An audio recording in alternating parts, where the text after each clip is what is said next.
Hemophilia is a rare disorder of the blood in which it doesn't clot normally because it lacks sufficient blood clotting proteins. With the COVID-19 pandemic having a major impact on people with a bleeding disorder, spreading awareness about the disorder has never been more important. At Medicircle, on the occasion of World Hemophilia Day, we are speaking to eminent hematologists and physiotherapists to build awareness about the bleeding disorder. Hello, I'm Sana Khan, and today our guest for the talk is Dr. Anil Kamat. Dr. Anil is a consultant hematologist and hemato-oncologist. He has about 3 decades of rich experience in the healthcare industry. He specializes in bone marrow transplant, hemophilia, thalassemia, stem cell transplantation, and blood transfusion. Dr. Anil has been a member of American Society of Hematology and EBMT, that is European Group for Blood and Marrow Transplantation. Hello, Dr. Anil. Welcome to Medicircle. How are you? Hello, Sana. Thank you for inviting me. I'm good. Okay, Dr. Anil, what causes hemophilia? Well, as you just mentioned in your introduction, hemophilia is a rare condition. It affects the blood's ability to clot. Right. It is usually inherited, and most people who have it are males.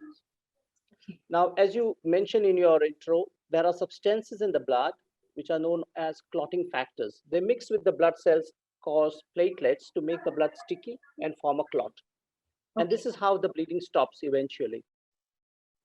People with hemophilia do not have these clotting factors. For example, we have hemophilia A, wherein the clotting factor deficient is factor 8. And you've got hemophilia B, wherein the deficient factor is factor 9. And these patients tend to bleed longer than usual. Okay. So this inheritance is on the X chromosome, and it can be carried either by mother or father or both. Now, as you are aware, males tend to have one X chromosome. So it is usually the males who are affected, and females have 2 X chromosomes. So if one X chromosome is affected by the hemophilia gene, they tend to be carriers. Okay. So, Dr. Anil, what are the signs and symptoms of it? The symptoms of hemophilia can be mild to severe depending on the amount of clotting factor each individual has. The main problem with hemophilia is that the bleeding does not stop. So the most common symptoms can be nosebleeds, which take a long time to stop, or it could be bleeding from the wounds that last for a long time, bleeding gums, skin that bruises easily. You can also have symptomatic females at times, though it is very rare, with heavy periods. And other common problems in patients with moderate to severe hemophilia is joint bleeds, especially in elbows, knees, or ankles, and internal bleeding, such as in the muscles, what we call as psoas bleeds. And there are some patients who sadly also have significant bleeding, such as in the brain. Fortunately, these are much rarer. Okay. Dr. Anil, how is the diagnosis done for this? The diagnosis for hemophilia is usually established in a reference center, and one can check up this reference center through the World Federation Hemophilia India branch. There are also, each state has its hemophilia division, which will guide the affected child or the family to the right center. Now, this requires specialized blood tests. These are not routinely available on the street, high street pharmacies or the pathology lab. These need to be done in specialized reference centers. So we do a battery of blood tests, and we also look for the specific factor which may be deficient, such as factor 8 or factor 9, to confirm the diagnosis. Now, as I said, the symptoms can manifest at a very young age, especially in a family which has no affected members. It could be the child who is just beginning to crawl or walk and can develop symptoms. Mild hemophilia can be discovered later, usually after an injury or a dental or surgical procedure. I must refer to you certain specific tests that could be done in pregnancy, especially in families which have got affected male members. and especially when you are aware that the pregnant woman may be a carrier. In these cases, we do specific genetic and genomic testing. All Now, right. as you are aware, there is a test called chorionic villus sampling or amniocentesis. This can be done in the weeks 11 to 14 weeks of pregnancy or Okay. 15 to 20 weeks of pregnancy. And this can help identify whether the baby is affected with hemophilia or not. Of course, these are to be done in specialized centers. However, if these are not done, and if the baby is a male, as I said to you earlier, Mhm. hemophilia tends to affect males. One can do the blood test, clotting test at birth from the umbilical cord, and Right. that can achieve a diagnosis at birth. But that is usually applicable for families who are already affected. I Right. must mention that 1 in 3 babies who are diagnosed with hemophilia tend to be from families where there is no known history. So there could be a new mutation which has developed. Right. And the treatment, if diagnosed so early, at such an early age, the treatment can be done to such a Well, small child. I mean, and in today in 2021, we have come a long way. In the Mhm. past, the treatment used to be not very well defined, but these days we got a plasma-based product and Right. recombinant products. The treatment depends on the severity, and as I mentioned, if it's a mild Right. hemophilia, the affected person may not require treatment regularly. It may be just a symptomatic treatment as Mhm. and when there is bleeding.